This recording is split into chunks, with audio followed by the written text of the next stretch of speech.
കലിക ജ്യോതിഷൻ്റെ പ്രണാമം. അപ്പോൾ കുറേ പേര് ഇതുപോലെ ചോദിച്ചു, സാറേ വീഡിയോ കാണാനില്ല, സാറിൻ്റെ വീഡിയോ കാണാനില്ല, യുദ്ധത്തിൻ്റെ കാര്യം, അടി നടക്കാൻ പോകണമെന്നുള്ള വാദങ്ങൾ, പ്രതിവാദങ്ങൾ, ടി വി തുറന്നാൽ യുദ്ധത്തിനെക്കുറിച്ച് മാത്രമേ ഉള്ളൂ എന്നൊക്കെ പറഞ്ഞ് കുറേ പേര് അറിയിച്ചു. സാറൊരു അഭിപ്രായം പറഞ്ഞില്ല എന്നൊക്കെ പറഞ്ഞിട്ട് കുറേ പേര് പറഞ്ഞു. സ്വാഭാവികമായിട്ട് എൻ്റെ അഭിപ്രായ പ്രകാരം ലോകത്ത് യുദ്ധം നടക്കാതിരിക്കുന്നതാണ് നല്ലത്. ഇന്ത്യയും പാകിസ്ഥാനും തമ്മിൽ ഒരു അടി ഉണ്ടാവാതെ അതൊരു അനുരഞ്ജനത്തിലേക്ക് വന്ന് അത് മാറിപ്പോയാൽ അതെല്ലാം ജനങ്ങൾക്കാണ് പ്രയാസം. എത്രയോ ജീവനുകൾ പൊലിയും. അപ്പം പിന്നെ ഞാൻ അന്ന് ഇതേപോലെ പറഞ്ഞു, 2025 ശേഷം, അതായത് 26, 27 നമ്മൾ യുദ്ധത്തിന് തയ്യാറാവണം എന്ന് പറഞ്ഞു, തയ്യാറെടുപ്പ് എടുക്കണമെന്ന് പറഞ്ഞു. കാശ്മീരിലെ കാര്യം വളരെ വ്യക്തമായിട്ട് പറഞ്ഞു, തീവ്രവാദി ആക്രമണം. പോപ്പിൻ്റെ മരണം വളരെ വ്യക്തമായിട്ട് പറഞ്ഞു, റോമിലെ ഉന്നത ക്രിസ്ത്യൻ പുരോഹിതൻ്റെ മരണം.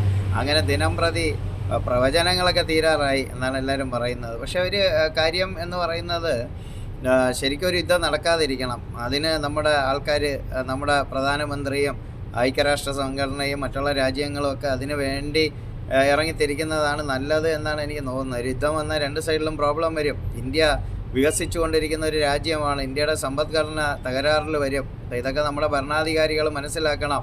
അവർ തീവ്രവാദി ആക്രമണം നടത്തി അതിന് അതുപോലൊരു സർജിക്കൽ സ്ട്രൈക്ക് വല്ലതുമാണ് നമ്മൾ കൊടുക്കേണ്ടത്. അല്ലാതെ യുദ്ധം തുടങ്ങിയാൽ അതെല്ലാവർക്കും പ്രയാസമാണ്. നിരപരാധികളായ ഒരുപാട് പേര് മരണപ്പെടും. പിന്നെ നമുക്ക് ഒരുപാട് നഷ്ടങ്ങൾ അങ്ങോട്ടും ഇങ്ങോട്ടും സംഭവിക്കും. ആര് ജയിച്ചു ആര് തോറ്റു എന്നുള്ളതിനേക്കാൾ നഷ്ടങ്ങൾ ഒരുപാട് സംഭവിക്കും. അപ്പോൾ അതുകൊണ്ട് നമുക്കെല്ലാവർക്കും ഭഗവാനോട് പ്രാർത്ഥിക്കാം. അവരവർ വിശ്വസിക്കുന്ന മതത്തിൽ നിന്നുകൊണ്ട് പ്രാർത്ഥിക്കാം. ഇന്ത്യയും പാകിസ്ഥാനും തമ്മിലൊരു യുദ്ധം നടക്കാതിരിക്കട്ടെ എന്ന് നമുക്ക് പ്രാർത്ഥിക്കാം. അത്രേ നമ്മളെ കൊണ്ട് ചെയ്യാൻ പറ്റും. പിന്നെ വിധിയാണെങ്കിൽ അതിനെ തടുക്കാൻ പറ്റില്ല, കാലചക്രത്തെ മാറ്റാൻ പറ്റില്ല, കണ്ണി കൊള്ളാനുള്ള പിരിയത്താക്കി മാറ്റാം എന്ന് മാത്രമേ ഉള്ളൂ. പക്ഷെ പാകിസ്ഥാനും നമ്മളും കൂടെയൊക്കെ അടിച്ചു കഴിഞ്ഞാൽ ഇന്ത്യക്ക് തന്നെയാണ് വിജയം. അതിനകത്ത് വിഷയമൊന്നുമില്ല. ഭാരതത്തിൻ്റെ മുമ്പ് പാകിസ്ഥാൻ ഒന്നും തന്നെ അല്ല. എങ്കിൽ പോലും നിരപരാധികളായ ഒരുപാട് പേര് മരണപ്പെടും. രണ്ട് രാജ്യങ്ങളിലും അത് സംഭവിക്കും. അപ്പോൾ നമ്മളത് വേണ്ട എന്ന് വയ്ക്കുന്നതായിരിക്കും കുറേ കൂടെ ബെറ്റർ എന്നാണ് എനിക്ക് തോന്നുന്നത്. എനിക്ക് രാവിലെ നല്ല തിരക്കാണ്. പിന്നെ ഒരുപാട് പേര് ഇതുപോലെ ചോദിക്കുമ്പോൾ വീഡിയോ ഇടാതെ ഇരിക്കാൻ പറ്റില്ല. അപ്പോൾ അതുകൊണ്ടാണ് ഞാൻ ഈ വീഡിയോ ഇപ്പോൾ രാവിലെ ഇടുന്നത്. അപ്പോൾ പിന്നെ ഞാൻ 5-ാം തീയതി നാട്ടിലെത്തും. പിന്നെ യുദ്ധമൊക്കെ ആണെന്നുണ്ടെങ്കിൽ മിക്കവാറും ഇവിടെ കൊടുങ്ങും.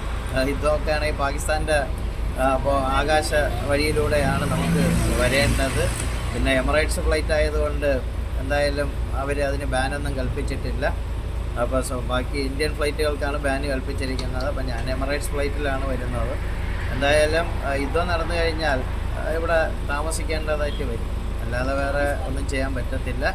ഇവിടെ തന്നെ എത്ര യുദ്ധം തീരുന്നത് വരെയും ദുബായി തന്നെ തുടരേണ്ടതായിട്ട് വരും. എങ്കിലും നമ്മൾ നമ്മുടെ രീതിയിൽ ചാർട്ടൊക്കെ ഫിക്സ് ചെയ്ത് മുന്നോട്ട് പോവുകയാണ്. അതിനകത്ത് നമ്മുടെ ഇതിൻ്റെ ചാർട്ട് എന്ന് പറയുമ്പോൾ ഔട്ട്ഡോറിൽ ഇരുന്നുകൊണ്ടാണ് ഞാൻ ഈ വീഡിയോ ഇടുന്നത്. അതുകൊണ്ട് ചില ശബ്ദങ്ങളൊക്കെ കയറി വരും.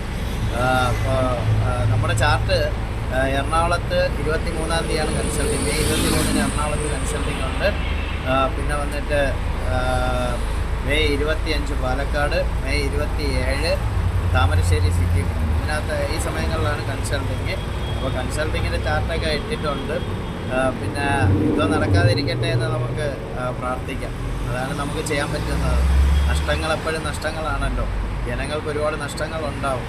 വാശിയും കാര്യങ്ങളൊക്കെ ശരി തന്നെയാണ്, അങ്ങോട്ടും ഇങ്ങോട്ടും ഒക്കെ നല്ലത് തന്നെയാണ്. പക്ഷേ നമ്മളതിൻ്റെ നഷ്ടങ്ങളെക്കുറിച്ച് ആലോചിക്കണം. അതാണ് അതിൻ്റെ ഒരു ഇന്ത്യ നല്ലതുപോലെ പാകിസ്ഥാനിൽ നഷ്ടപ്പെടാനൊന്നുമില്ല. കാര്യം എന്താണെന്ന് വെച്ചാൽ അവരുടെ സമ്പദ്ഘടന തകർന്ന് തരിപ്പണമായിട്ടിരിക്കുകയാണ്. നമ്മുടെ സമ്പദ്ഘടന ഉയർന്നുകൊണ്ടിരിക്കുകയാണ്. അതാണ് നമ്മുടെ ഒരു ഇത്. അപ്പോൾ ചൈന അതിനകത്ത് കളിക്കും. ചൈന ഇന്ത്യ വളർന്നുകൊണ്ടിരിക്കുന്നതുകൊണ്ട് ഇന്ത്യയെ പരാജയപ്പെടുത്താൻ വേണ്ടി ചൈന ശ്രമിക്കും. ചൈനയുടെ ഒരു കളിയായിരിക്കണം ഇത്.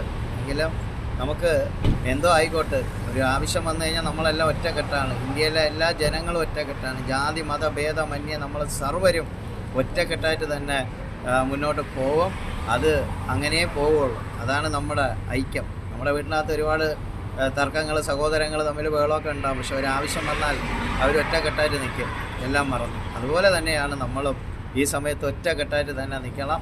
എന്ത് പ്രതിസന്ധി വന്നാലും നമ്മളത് നേരിടണം. പക്ഷേ ഇത് നടക്കാതിരിക്കട്ടെ എന്ന് ഞാൻ എൻ്റെ മഹാദേവനോട് പ്രാർത്ഥിക്കുന്നു, ഈശോയോട് പ്രാർത്ഥിക്കുന്നു, പടച്ചോനോട് പ്രാർത്ഥിക്കുന്നു, എല്ലാം പ്രാർത്ഥിക്കുന്നു. ഒരു യുദ്ധം നടക്കാതിരിക്കട്ടെ. അതാണ് യുദ്ധം. നമ്മൾ പല രാജ്യങ്ങൾ, യുദ്ധം ഒന്നിനും പരിഹാരമല്ല. യുദ്ധം നമ്മൾ പല രാജ്യങ്ങളിലും ഇപ്പോൾ കണ്ടുകൊണ്ടിരിക്കുകയാണ്. ഉക്രൈനും റഷ്യയും തമ്മിലും ഇസ്രായേൽ തമ്മിലുള്ള യുദ്ധങ്ങളെല്ലാം കണ്ടുകൊണ്ടിരിക്കുകയാണ്. നമുക്ക് വേദനാജനകമായ ഒരു കാര്യം തന്നെയാണ് യുദ്ധം.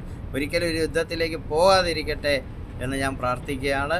അപ്പോൾ തിരക്കാണ്, ഞാൻ ദുബായിലാണ്. അപ്പോൾ തിരക്ക് കാരണം ചെറിയ വീഡിയോ എങ്കിലും ഇടേണ്ടി വന്നു, അതുകൊണ്ടാണ് ഇട്ടത്. അതുകൊണ്ട് ഇന്ത്യൻ ഭരണാധികാരികൾ വളരെ പക്വതയോടുകൂടി നമ്മുടെ രാജ്യം ഉയർന്നു വരികയാണ്. അതിനെ നശിപ്പിക്കാൻ മറ്റുള്ളവർ ശ്രമിക്കുകയാണ്. നമ്മൾ ശരിക്കും പറഞ്ഞാൽ നമുക്ക് തന്നതുപോലെ ഒരു തിരിച്ചടി, ഒരു സർജിക്കൽ സ്ട്രൈക്ക് കൊടുക്കേണ്ട ആവശ്യമേ ഉള്ളൂ. ഒരു യുദ്ധത്തിൻ്റെ ഒന്നും ആവശ്യം ഇതിനകത്ത് ഇപ്പം തന്നെ വരുന്നില്ല. കാരണം നമ്മളാണ് ഉയർന്നുകൊണ്ടിരിക്കുന്ന രാജ്യം. സമ്പദ്ഘടന നമുക്ക് ഉയർച്ചയാണ്. ഒരു യുദ്ധം വരുമ്പോൾ അതിൽ ഒരുപാട് നഷ്ടങ്ങൾ സംഭവിക്കും. അതിൻ്റെ ഒരു ഭാഗമാണ്. തീർച്ചയായും യുദ്ധം സംഭവിക്കാതിരിക്കട്ടെ. നിങ്ങൾക്കെല്ലാവർക്കും കലീക ജ്യോതിഷൻ്റെ നന്ദി, നമസ്കാരം, പ്രണാമം. സുബ്ഹാനല്ലാഹ്, അൽഹംദുലില്ലാഹ്, അല്ലാഹു.